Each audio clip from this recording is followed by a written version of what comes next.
My name is Teresa Lopez, 32 years old.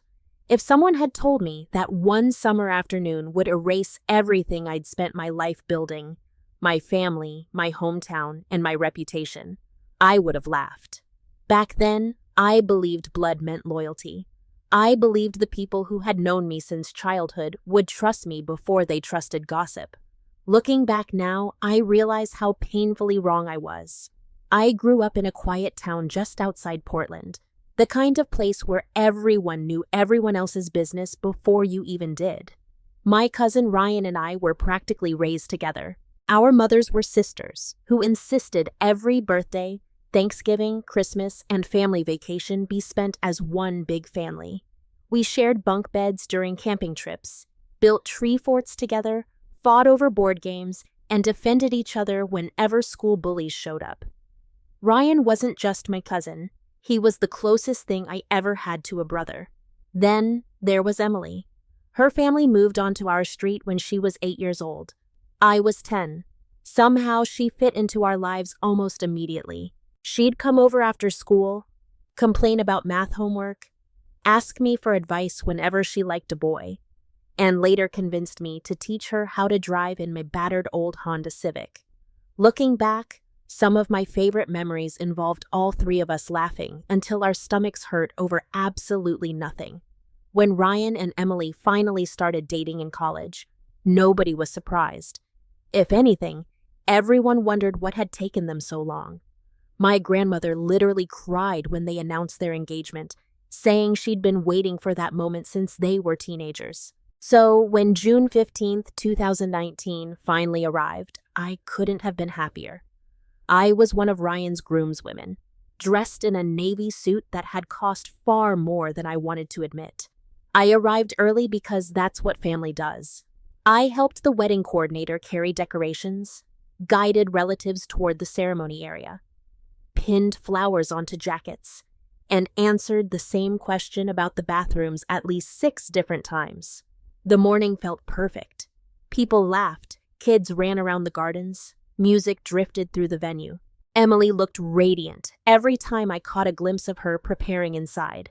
Nothing, not one single thing, hinted that my life was about to explode. An elderly couple asked me where the restrooms were again, and instead of pointing, I offered to walk them there myself. We had barely taken a dozen steps when shouting erupted behind me. Before I could even turn around, something crashed into my cheek. The force spun me sideways. White flashes burst across my vision. Then another punch landed, and another. I barely recognized the face above me. Ryan. His eyes were filled with something I'd never seen before. Pure hatred. "You disgusting liar!" he screamed. "How could you do this to me? I trusted you." I stumbled backward, trying to shield my face while desperately searching his expression for some sign that this was a misunderstanding. "Ryan, stop!" "What are you talking about?" He didn't answer. He just kept swinging. Years of construction work had made him incredibly strong. Every punch felt like getting hit with a sledgehammer. My ears rang. Blood filled my mouth. Someone screamed my name while another guest shouted for security. The elderly woman I'd been helping burst into tears. Glasses shattered somewhere nearby. Guests scattered in every direction. Several groomsmen finally managed to pull Ryan away before he could hit me again. I collapsed onto one knee. Blood dripped steadily onto the front of my suit. My left eye was swelling shut so quickly I could barely see. The venue manager rushed over asking whether someone had called an ambulance. Paramedics arrived within minutes. One of them gently examined my face before asking if I wanted to press charges. Through my split lip, I whispered, "No." Even after everything, Ryan was still family. They took me to an urgent care clinic a few miles away. The doctor checked for fractures, cleaned the blood from my face, and confirmed my nose wasn't broken, only badly bruised. As she pressed an ice pack against my cheek, my phone vibrated. It was a text from my father. "Wedding's canceled. Clear your things out of the garage tonight." I stared at the screen. For several seconds, I couldn't even breathe. I'd moved into my own apartment years earlier, but my parents still stored some of my belongings in their garage. Photo albums, childhood keepsakes, sports equipment, things that simply wouldn't fit in my apartment. It wasn't about the boxes. It was about what the message meant. I immediately called Dad. Straight to voicemail. Mom. Voicemail. My younger sister. Nothing. Finally, my older brother answered. "How could you do this to our family?" he snapped before hanging up. I sat there in stunned silence while the nurse quietly adjusted the ice pack on my face. Nobody had asked if I was okay. Nobody wanted my side of the story. Whatever they believed, they had already convicted me. The drive to my parents' house felt endless. Trying to drive with one eye nearly swollen shut was miserable. Every lane change required turning my whole head because I could barely see my mirrors.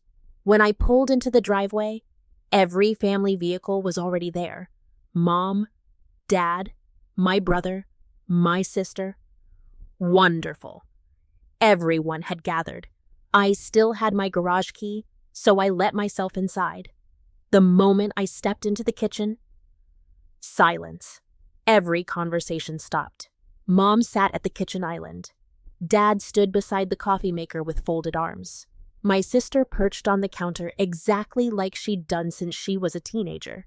My brother leaned against the refrigerator staring at me with complete disgust. Mom gasped. "Oh my God, Ryan did that to your face?" For one brief second, I thought she actually cared. Then everything changed. "But how could you do this to our family?" I frowned. "What are you talking about?" Dad finally looked directly at me. "You know exactly what we're talking about." "No, I don't." My brother stepped forward. "You've been sleeping with Emily." I actually laughed, not because it was funny, because it was impossible. The laugh instantly reopened my split lip. Pain shot through my jaw. "What?" "You heard me. You've been having an affair with Ryan's fiancée." I stared at every face in the room. Nobody looked uncertain. Nobody looked confused. Every single one of them believed it.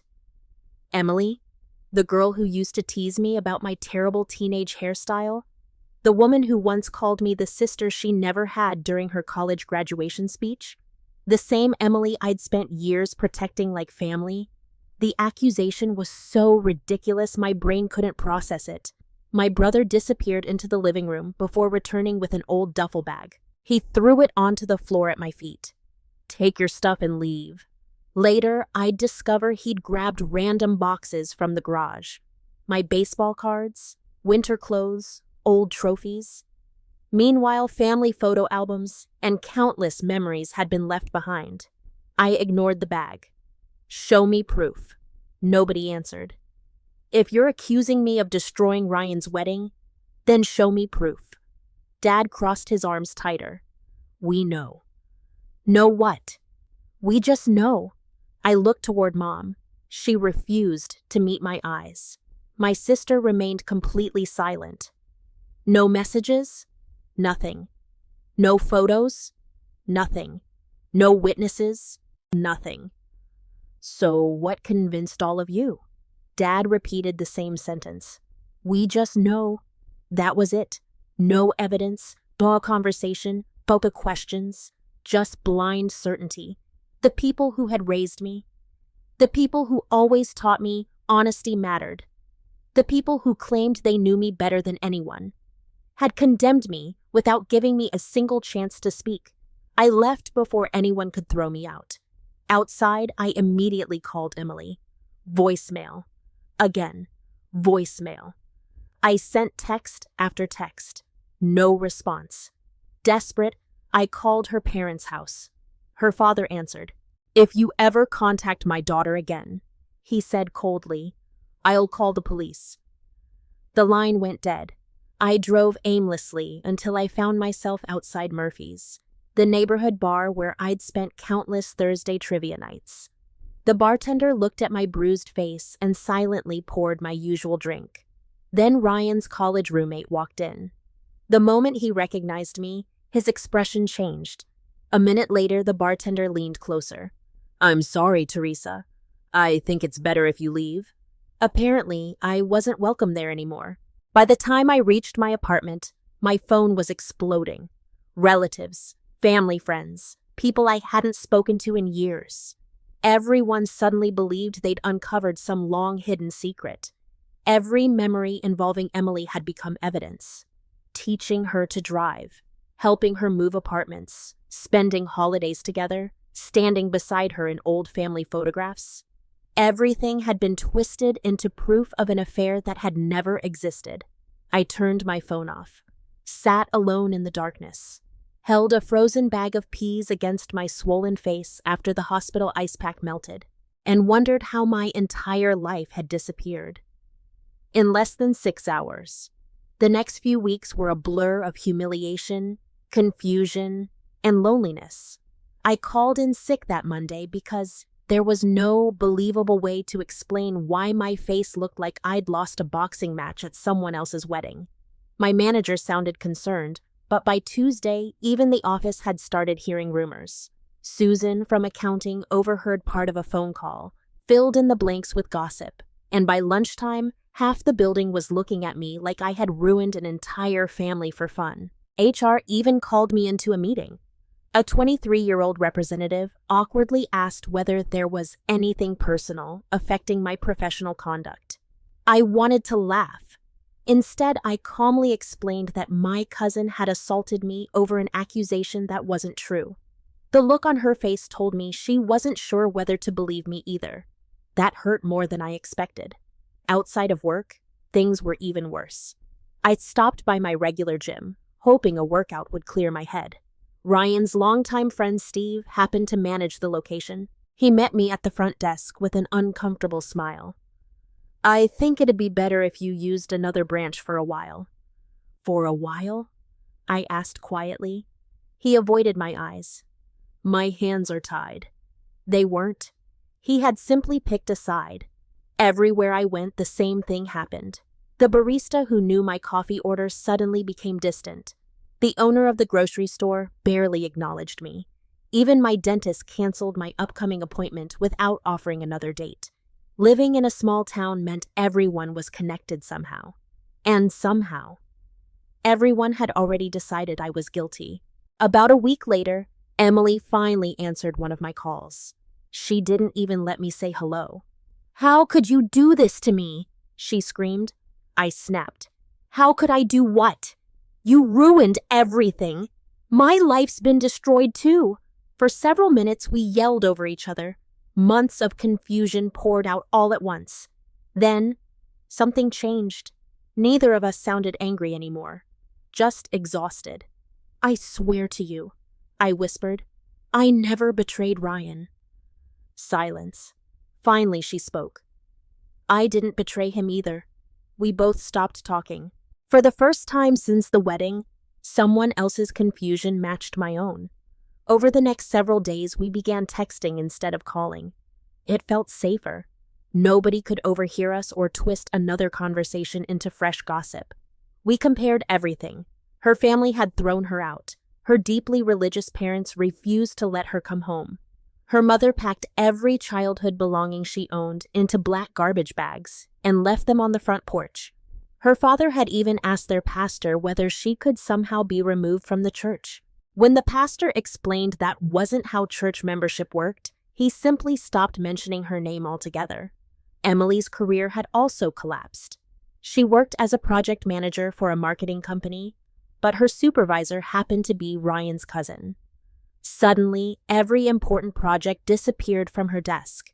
She received formal warnings for being distracted, as if anyone could stay focused after losing their fiancé, family, friends, and reputation in a single afternoon. The more we talked, the stranger everything became. "Did anyone show you proof?" I asked. "No." "Me neither." "Did Ryan ever explain why he believed it?" "No." "My parents just kept saying they knew." Emily sighed. "Mine too. Neither of us could identify where the story had started. Nobody had screenshots, nobody had photographs, nobody had witnessed anything. The accusation existed, without evidence. One afternoon, I happened to run into Ryan at a gas station. He couldn't avoid me because his truck was still filling up. I walked straight toward him. "Tell me one thing." He refused to look at me. "What? What proof did you have?" His jaw tightened. "I saw the way you looked at her." I blinked. "What?" "The way you looked at Emily." I stared at him in disbelief. "I looked at her the same way I look at my own sister." "You always found excuses to be around her. We grew up together." He climbed into his truck without another word. I stood there watching him drive away, realizing there had never been evidence, only imagination. About 2 weeks after the wedding, I returned to my parents' house to collect the rest of my belongings. Mom had boxed everything up, carelessly. My college diploma was crammed beside rusty sports equipment. Old Christmas ornaments had been dumped on top of family photographs. Years of memories had become nothing more than clutter she wanted out of her garage. I loaded everything into my car without speaking. Mom watched from the kitchen window. She never came outside. Social media quickly became another battlefield. One by one, relatives blocked me. Emily's younger sister posted vague messages about snakes hiding inside families. Hundreds of people commented. Many of them had known me since childhood. Not one asked for my side. Then the anonymous messages started. Someone shared my phone number inside a family group chat. Complete strangers texted me, called me names, threatened me, accused me of destroying a marriage that had never even happened. Eventually, I gave up and changed my number. It still didn't stop. Mrs. Dawson, who used to hand me homemade cookies every summer after I mowed her lawn, crossed the street whenever she saw me. The owner of the local hardware store suddenly claimed they were closed every time I walked in. Everywhere I looked. Doors quietly closed. Emily and I eventually admitted something we had both been avoiding. We couldn't stay. This town had already convicted us.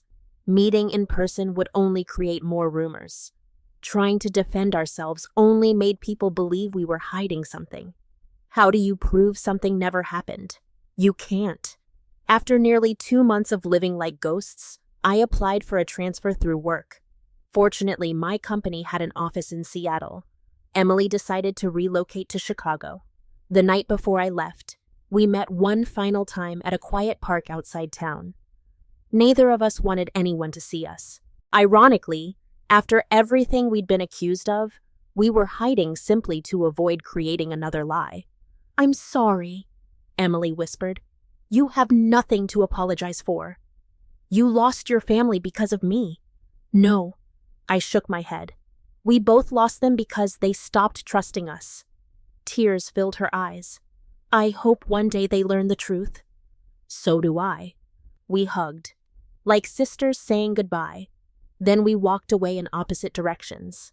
That was the last time I saw her for years. Seattle felt enormous compared to home. Nobody recognized me. Nobody whispered when I entered a coffee shop. Nobody looked twice when I introduced myself.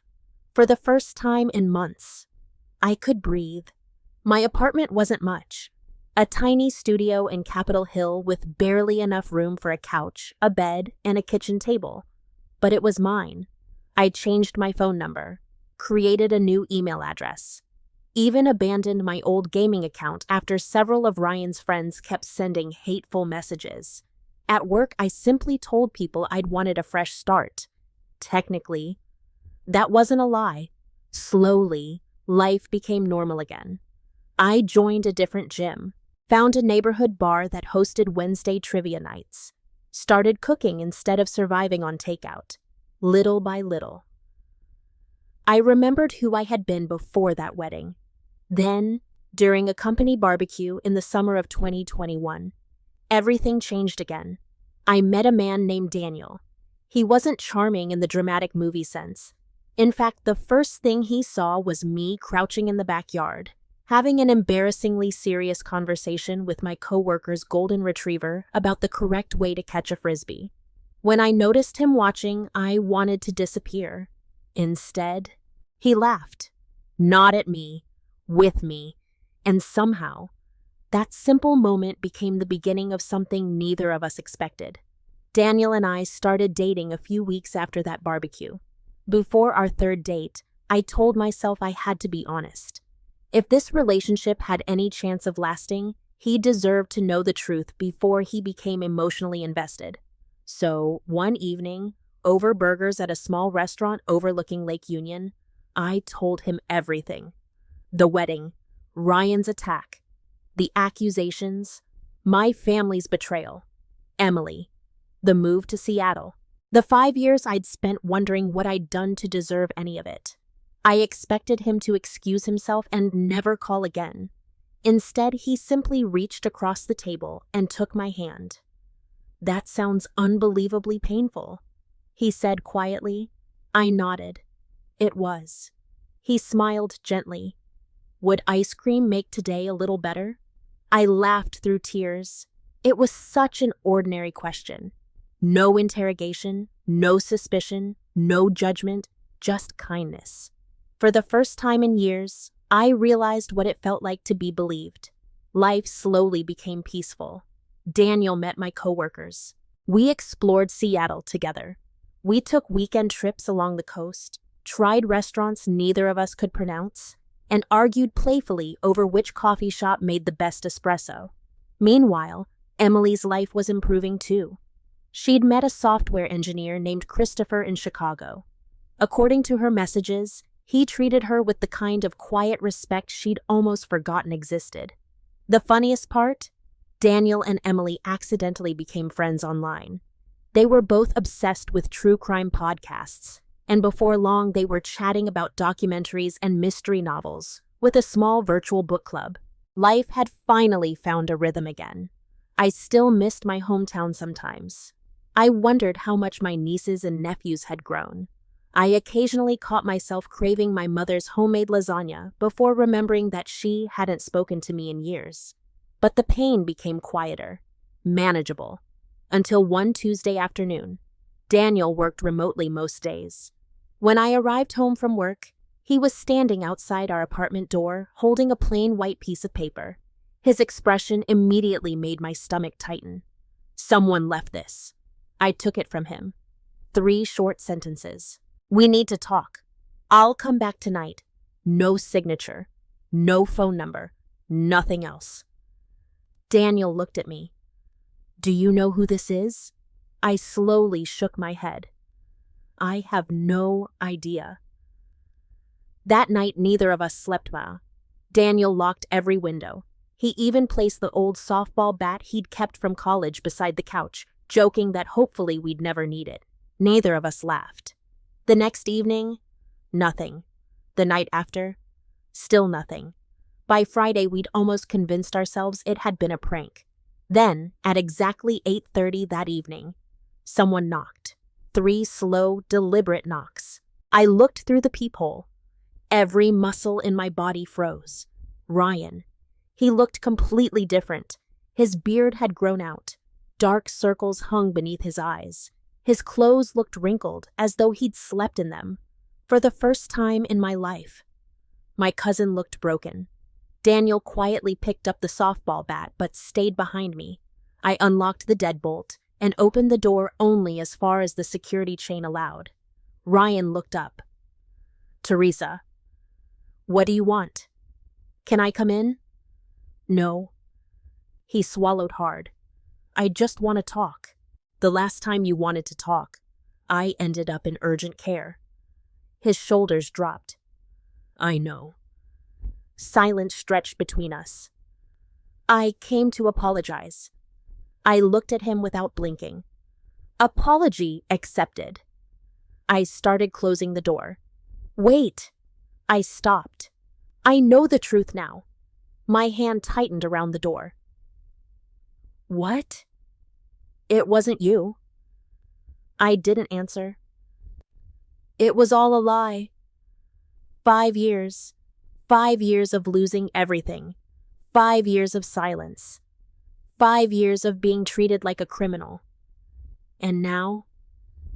He stood outside my apartment saying 4 simple words. "It wasn't you." He continued speaking.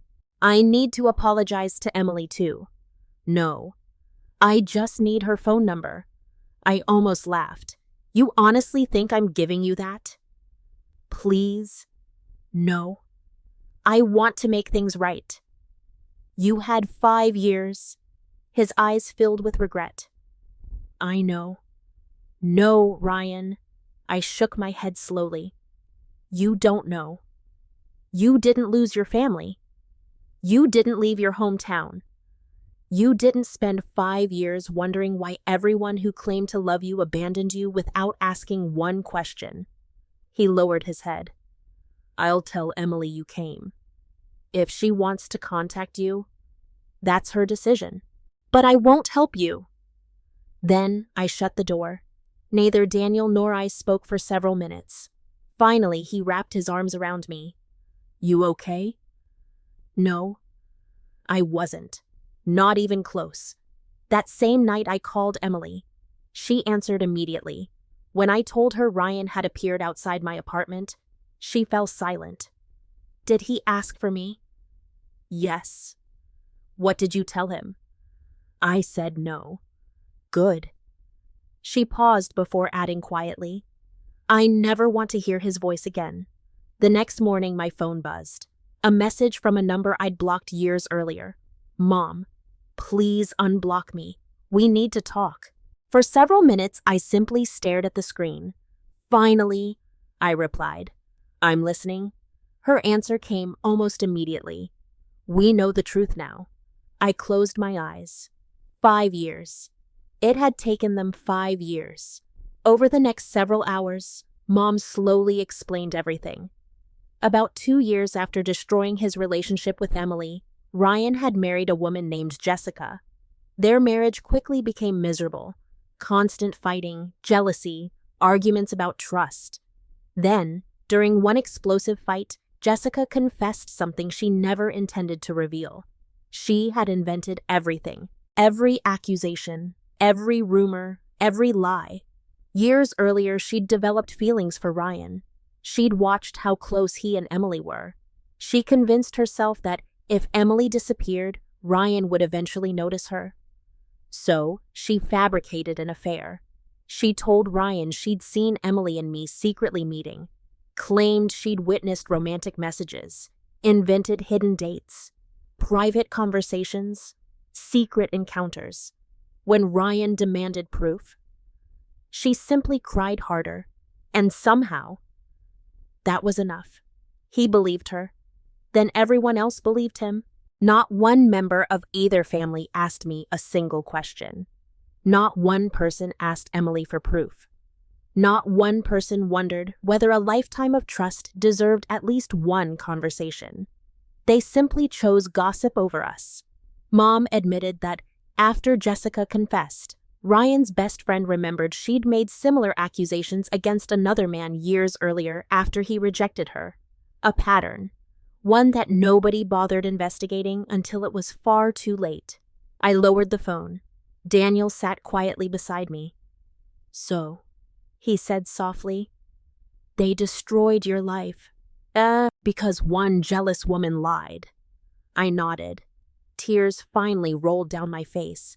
The lie wasn't the worst part. What was? I looked toward the apartment window. The worst part, and were realizing how easily everyone believed I was capable of becoming that person. Weeks later, Emily and I agreed to meet both families one final time. Not for reconciliation, not for closure, but so they would finally hear exactly what their choices had cost us. We met at a quiet coffee shop back in our hometown. Emily joined through a video call from Chicago. Before anyone spoke, I established 4 rules.